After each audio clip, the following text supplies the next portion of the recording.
Hello and welcome to the HVAC Diaries.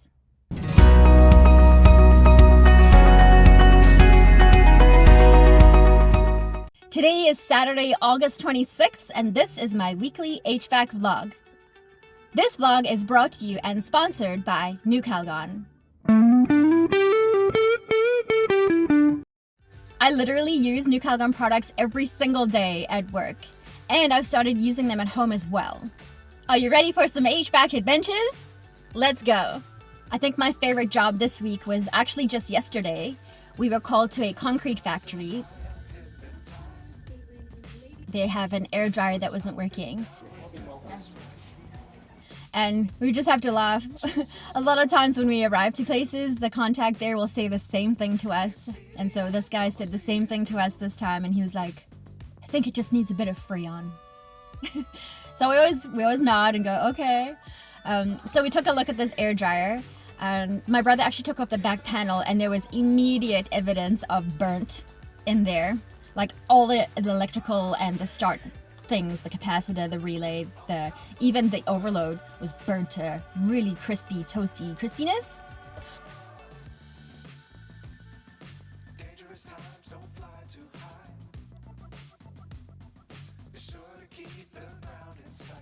So we did check all the windings to the compressor, the terminals, and they were still good. So we just used a wire brush.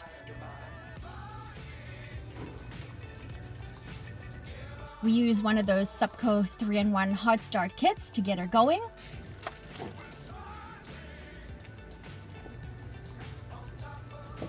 Cool. And she fired up. The compressor is still okay. Unfortunately though, none of the fans were running. They've got 4 little axial fans that cool down the condenser, and they've got 1 little axial fan that actually cools down the compressor. I haven't seen that before. But none of those fans were working. So we traced the fault then to the pressure switch that was faulty. We bypassed the pressure switch, all fans running no problem. So we replaced the pressure switch as well, and then got that thing up and running.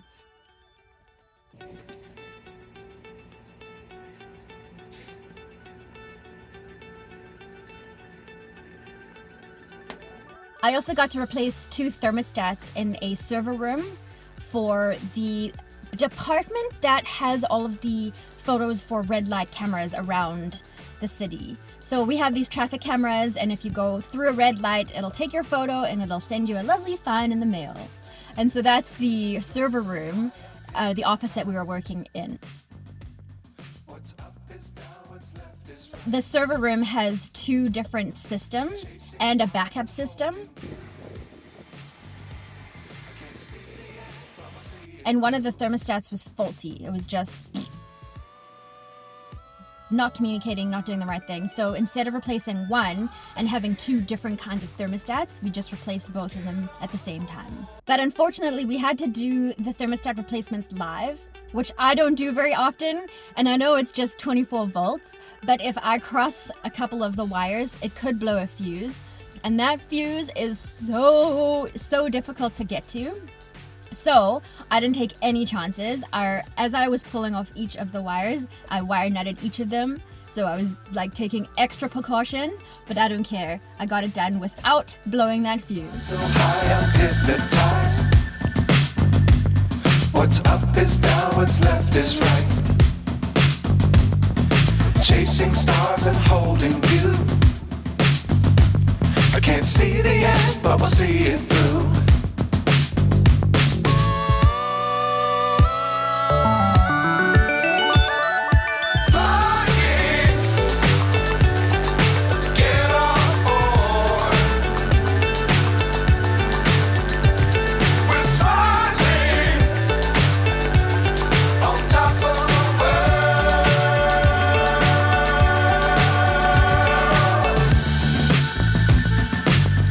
Times don't fly too high. Be sure to keep the ground in sight. Fly forever if you keep it tight. Love the world but keep the sky on your mind. Flying, get on board.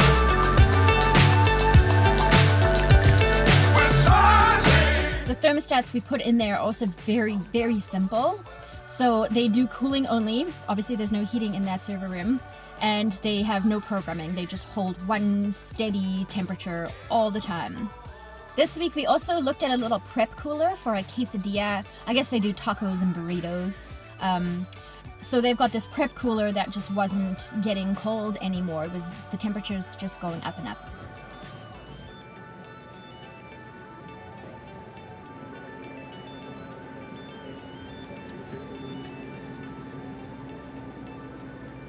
We checked it over, and what we found, my brother actually found the digital controller. It's a temperature controller on the bottom. Every time we reset the unit, it would turn on and would cool for about 2 or 3 minutes, and then it would immediately go into defrost. And then it would just stick in defrost. So we reset it again, and it just kept doing that over and over again. It would run for like 2 minutes, and then kick out into defrost. So we had a faulty controller, so we had to replace it. Unfortunately, the controller that came in the unit is obsolete. It's no longer made. So we had to go to a universal controller. And they're actually really smart, these controllers. They are universal, so you can use them for any application, for a cooler or a freezer. Actually, I have the instructions right here. So on the back, there's a whole bunch of diagrams, and depending on your application, so medium temp, low temp, and also your defrost, whether it's a hot gas or just a time defrost, or everything, you just wire it up to the diagram. And then on the other side, there's this like quick guide, and it literally takes like less than a minute to set this thing up. It's really cool.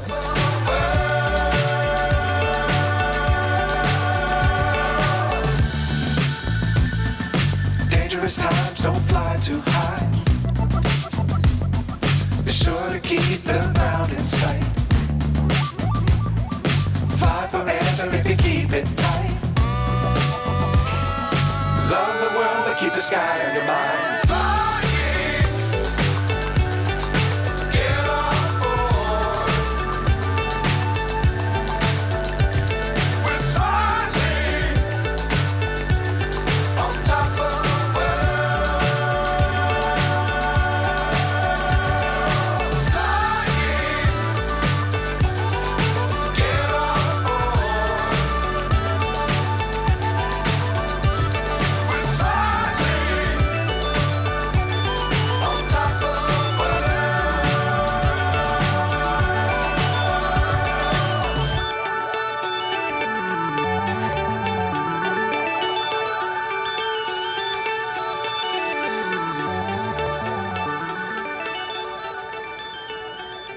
They also had us look at a couple of other like hardware type issues on some other coolers. For example, the doors, when you leave the door, it should close automatically by itself. If you just open the thing, walk away, the door should automatically close. Well, the one door is, but the other door isn't. It's going only so far, and then it's just like staying ajar.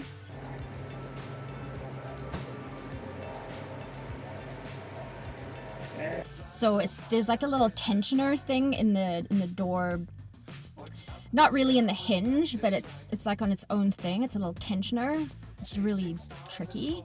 Anyway, that thing seems to be broken because we changed the tension on it a couple of times, and it just still doesn't close properly.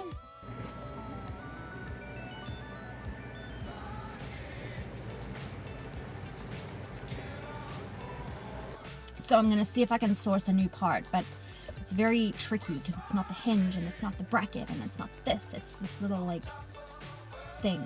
Anyway, we had one unit, a split unit for an office building. They're like, it's just not getting cool enough, even especially in the afternoon. Like it's cool kind of in the morning, and then so we go and take a look at their rooftop unit, and it's one of those split units. All 4 sides of it was covered.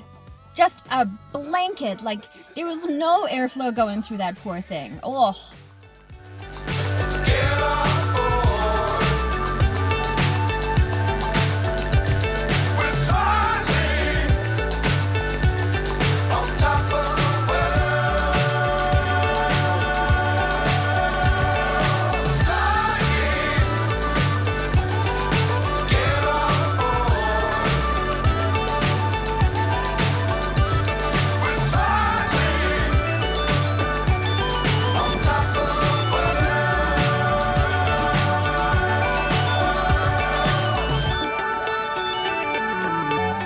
We also went back to our cardboard factory.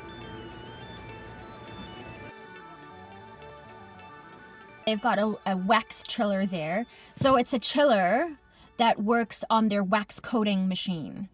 I don't know how it works or anything like that.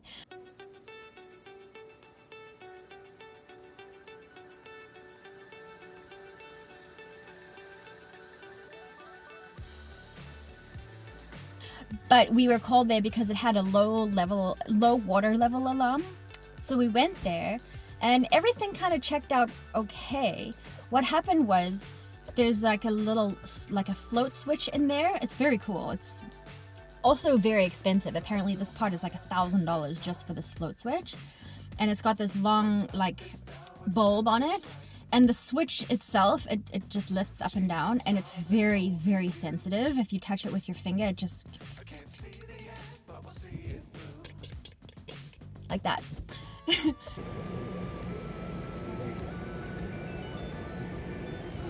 So what we found there was the water inside that chiller is very dirty. It's fouled.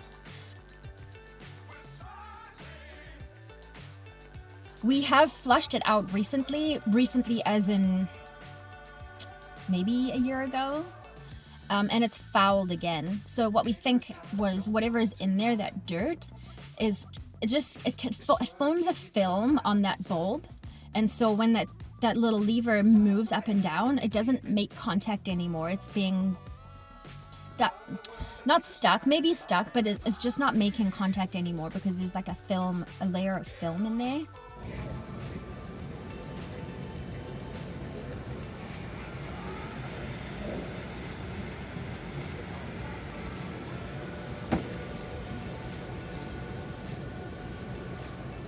We did go and work at a new steel factory this week, steel manufacturer. So we haven't been there before, and when we arrived, the guy wasn't very happy that there were 3 of us arriving to the job site. This doesn't happen very often. Most people are happy to have whatever sets of eyes and hands and whatever on it, but this guy was not happy, and I think they just have very strict rules there. So unfortunately, I had to not be in the room with the air dryer that they were working on. So it's kind of boring.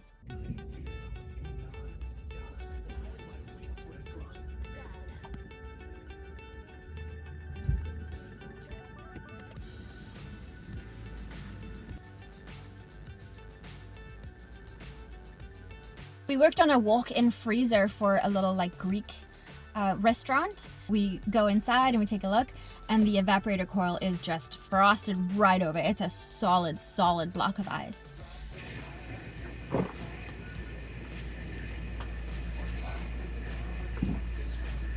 So my dad checked the defrost timer there, and the defrost timer intervals seem to be all off. So the defrost timer, it's very like, to make any changes in it, it's very intentional. You've got to poke these little like white like clicker thingamajiggies. Anyway, so their defrost time intervals were totally out of whack.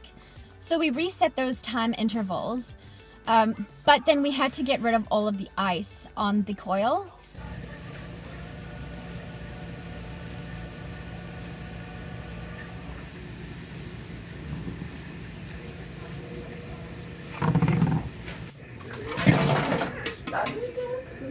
So we sat there.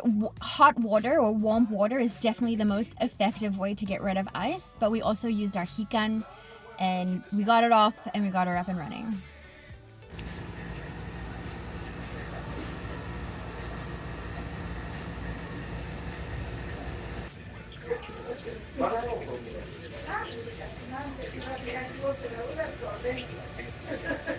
I did stock up on some of my favorite new Calgon products at RSL Refrigerative Supply in Coquitlam.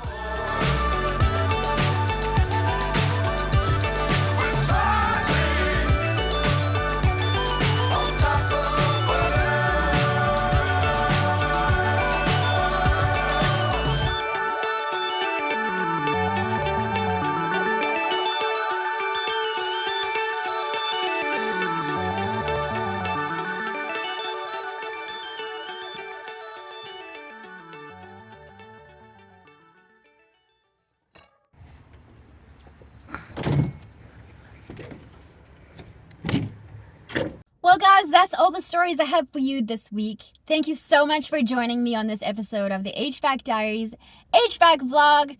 Thank you for joining me on my HVAC adventures. Thank you to New Calgon for their wonderful support. And I will see you guys next week.